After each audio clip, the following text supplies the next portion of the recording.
Oyez, oyez, heureux contribuable. Je tiens tout d'abord à vous remercier des innombrables insultes que vous m'avez adressées suite à ma grève de la chronique de la semaine dernière.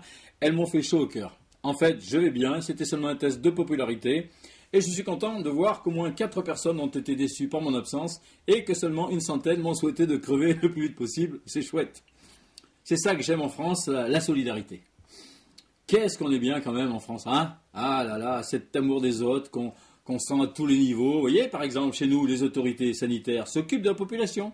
C'est pas comme dans les Caraïbes, là, chez les, je sais pas, les métèques, là, on soigne les malades. Ici, on loge les pauvres, on les lave, même d'après Balkany. On aide les plus faibles, on vaccine les populations en danger de mort contre la peste, le choléra, la grippe A et le trou du cul qui les mange. Enfin, vraiment, on s'occupe des gens, quoi. D'ailleurs, d'après Roselyne Bachelot, si les Haïtiens avaient été vaccinés contre la grippe A, c'est qu'on l'a, eh bien, les maisons ne leur seraient pas tombées sur la gueule, elles se seraient miraculeusement arrêtées au premier étage, comme les murs de notre ambassade, qui a bien mieux résisté que les châteaux de cartes environnants. Pourquoi? Parce que nos diplomates étaient vaccinés. C'est tout. Bon, alors bien sûr, il y a des fouilles merdes qui prétendront, comme toujours, que nous, les Occidentaux, on ne serait pas totalement blanc-blanc dans les conséquences dramatiques du tremblement de terre haïtien. Alors, il paraît qu'en y soutenant des dictatures successives, la corruption depuis des dizaines d'années, pour mieux leur sucer les réserves, on aurait un peu participé à l'augmentation de la misère. Donc, faciliter les constructions merdiques plutôt qu'antisismiques, qui coûtent trop cher. Bon, il paraît, bon, alors, du calme.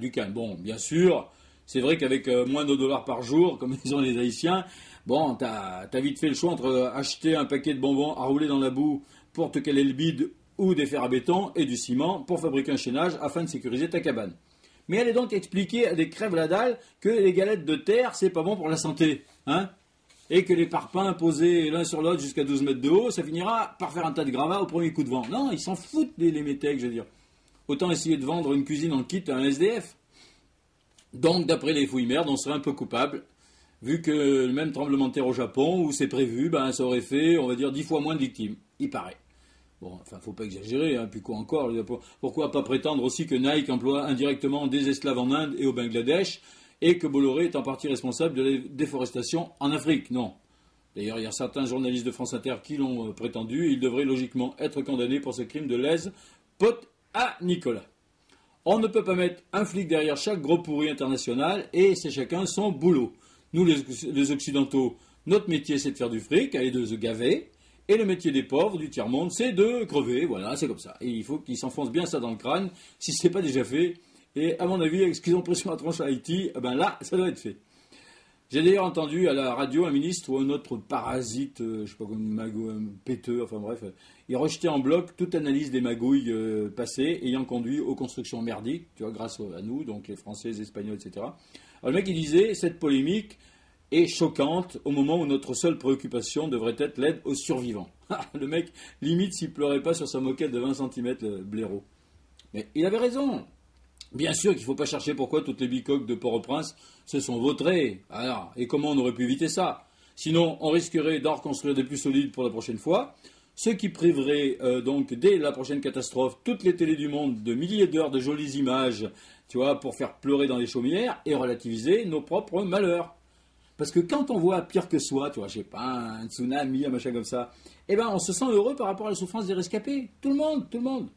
Même les sans-papiers qui ont la chance de pouvoir regarder ça à la télé, dans les vitrines des magasins, en se caillant les couilles, et ben après ça, ils montent dans leur charter en dansant la lambada. Ouais, super, merci Eric Besson. Ouais, ça y fait plaisir à Eric. Bon, vous me direz que pour faire plaisir à Eric Besson, il suffit qu'Arlette Chabot et Vincent Payon s'en occupent. Alors, l'une qui lui cire les pompes et l'autre qui refuse l'occasion d'aller lui dire en face que c'est une enflure. Bon. En même temps, ça se discute. Moi, je comprends Payon.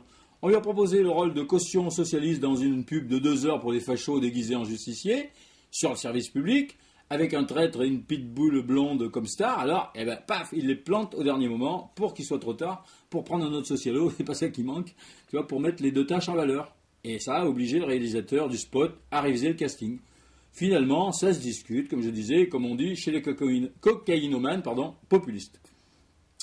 Quand même, on est obligé de reconnaître que Besson, il est bon quand même. Hein. Vous savez ça, il a réussi à expulser 2288 étrangers de plus que le quota que lui avait imposé Sarkozy. Presque 30 000, bah c'est magnifique.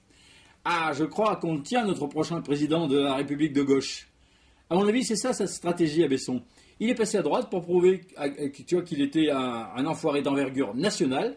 Et là, hop, il va repasser à gauche pour se présenter au présidentiel. Et bien voilà. Et avec Gaudin comme Premier ministre, ils vont pouvoir lutter efficacement contre le déferlement des métèques sans drapeau français. À mon avis, la solidarité n'est pas finie. Et prions pour que, dès qu'on en aura marre des images des gosses d'Haïti qui pleurent, le Seigneur nous envoie notre drame bien juteux pour nous distraire et nous donner l'occasion de faire de l'aide humanitaire. Ça, c'est chouette, l'aide humanitaire. De préférence, alors ça serait bien que ça se passe dans un pays qu'on a saigné dans l'histoire, tu vois. Comme ça, on pourra à nouveau apaiser notre conscience en lui redistribuant quelques pourcents de ce qu'on lui a payé. C'est quand même magnifique et c'est très rentable la générosité. Le seul truc emmerdant dans ces drames, notamment avec Haïti, c'est que on n'entend plus parler de Philippe Séguin. Ça fait chier, c'est quand même. Voilà, toutes ces bêtises et bien d'autres sont sur schraz.com.